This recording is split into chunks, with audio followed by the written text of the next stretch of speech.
बिस्मिल्लाहिर्रहमानिर्रहीम।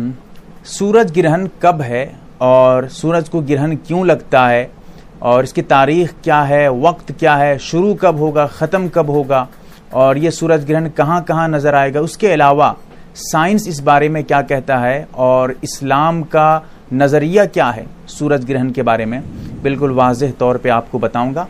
सबसे पहले आप समझें कि ये ग्रहण कहाँ कहाँ लगने वाला है। हिंदुस्तान है, पाकिस्तान है और अमेरिका है, ऑस्ट्रेलिया है, साउथ अफ्रीका है, इसके अलावा लंदन है और भी दिगर ममालिक में ये ग्रहण नज़र आएगा और वहाँ पर जो है लोग देखेंगे इसको।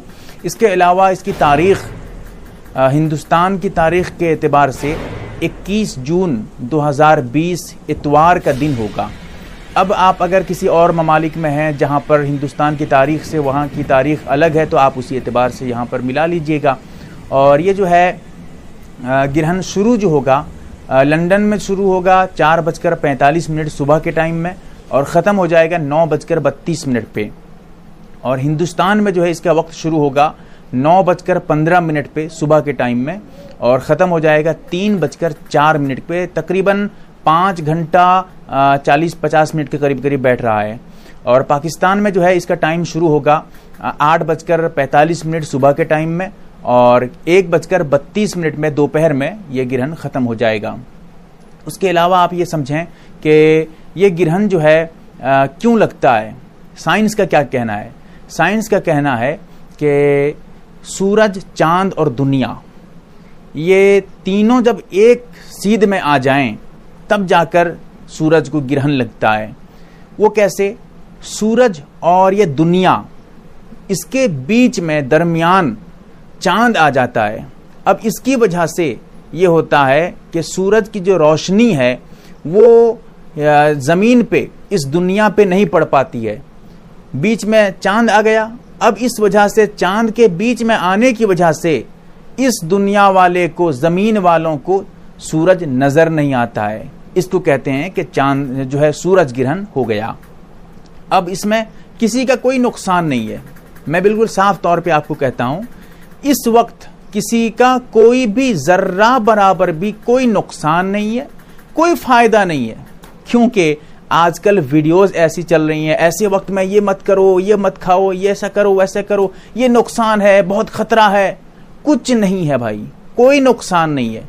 फायदा कहते हैं कि इस मर्तबा जब ग्रहण लगेगा उसके बाद तुम्हारे सब कर्ज खत्म हो जाएंगे, तुम माले माल हो जाओगे, पैसे कमाओगे।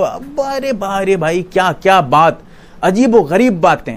मैं इसीलिए कहता हूं खोलकर, न किसी का नुकसान होगा न किसी का फायदा, कुछ नहीं है। लेकिन हाँ, इस्लामी नजरिए से जरा इसको और समझिए, इसके अंदर तक जाइए, आप समझेंगे।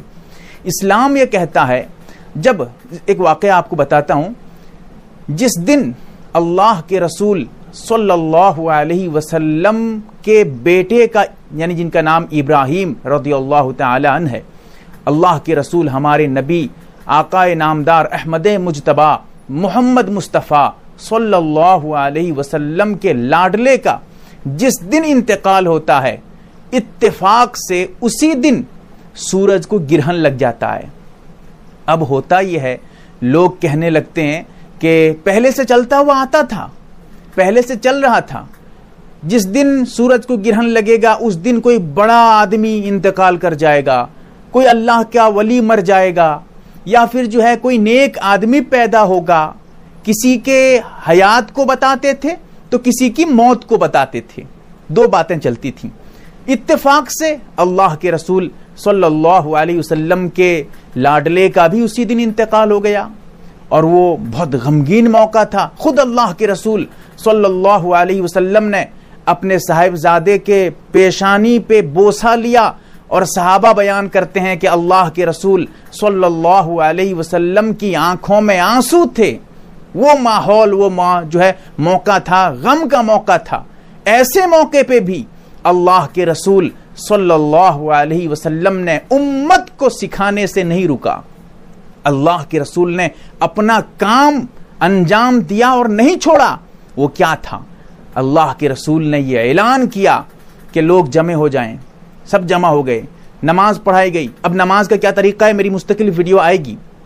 उसके अलावा जब जमा हो गई उसके बाद अल्लाह के रसूल सल्लल्लाहु अलैहि वसल्लम ने लोगों को बताया, ये चांद ग्रहण या सूरज ग्रहण जो भी हो, किसी के मरने की वजह से, किसी के पैदा होने की वजह से नहीं लगता है, बल्कि खुद अल्लाह के रसूल सल्लल्लाहु अलैहि वसल्लम ने इरशाद फरमाया, इन्न शम्स वल कमर आयतान मिन आयातिल्लाह, ये चांद और सूरज अल्लाह की निशानियों में से दो निशानी है, और ये किसी के मौत और हयात की वजह से इनको ग्रहण नहीं लगता है, बल्कि अल्लाह ताला इसके जरिए अपनी ताकत दिखाता है। वो कैसे? जो लोग सूरज को पूजा करते हैं, आपको मालूम होगा कि सूरज के पुजारी भी हैं, उसको नमस्ते करते हैं हाथ जोड़कर। खास तौर से गैर मुस्लिमों को देखा जाता है गुस्ल करने के बाद सूरज को नमस्ते, ये उनका एक मतलब उसको एक देवी मतलब खुदा के दर्जे में रखते हैं सूरज को। उन्हें यहां सबक लेना है कि जिसको तुम अल्लाह समझ रहे हो, जिसको तुम माबूद समझ रहे हो, जिसको तुम जो है जिसकी इबादत तुम कर रहे हो, उसकी इतनी ताकत नहीं है कि वो रोशनी एक जगह से दूसरी जगह पहुंचा सके, वो तो बेनूर हो जाता है। और कुरान ने कहा है जब कयामत आएगी उस वक्त चांद और सूरज दोनों बेनूर हो जाएंगे, दोनों की रोशनी खत्म हो जाएगी। इसीलिए उलमा ने कहा है ये जो सूरज ग्रहण का मौका है, चांद ग्रहण का मौका है, ये बहुत नाजुक मौका है। ऐसे मौके पे हो सकता है कि रोशनी खत्म हो जाए और कयामत आ जाए, एक तरीके का खौफ है। और इसीलिए अल्लाह के रसूल सल्लल्लाहु अलैहि वसल्लम ने ऐसे मौके पे हमें सिखाया कि अल्लाह की तरफ रुजू करें, अल्लाह को याद करें। क्यों?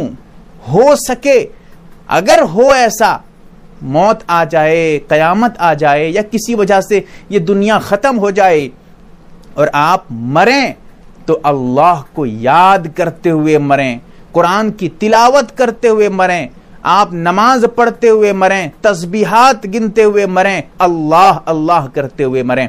ये मौका इसीलिए नाजुक है, वरना खतरा कुछ नहीं है। साफ तौर पे अल्लाह के रसूल ने ये इरशाद फरमाया, ला अदवा वला तियारा, ये जो बदसिगोनियां हैं, ऐसा करोगे तो ये तुम्हारे लिए नुकसान है, ये जो बदसिगोनी, इसकी कोई बुनियाद नहीं इस्लाम में, इस्लाम ने इसका रद्द किया है। तो बहरहाल जो भी हो, ये चंद बातें मैंने सूरज ग्रहण के मौके पे आपके सामने जिक्र की हैं। आप इसको दूसरों तक पहुंचाएं ताकि उन्हें भी सही इल्म हो सके। अल्लाह से दुआ करें कि अल्लाह ताला हमें समझता करे। इस बारे में, सूरज ग्रहण के बारे में मेरी मुस्तकिल वीडियो तफसील के साथ एक अलग अलग मौजू पे इंशाअल्लाह डालूंगा। चैनल से जुड़े रहें। अल्लाह ताला हमें अमल की तौफीक अता करे। आमीन या रब्बल आलमीन।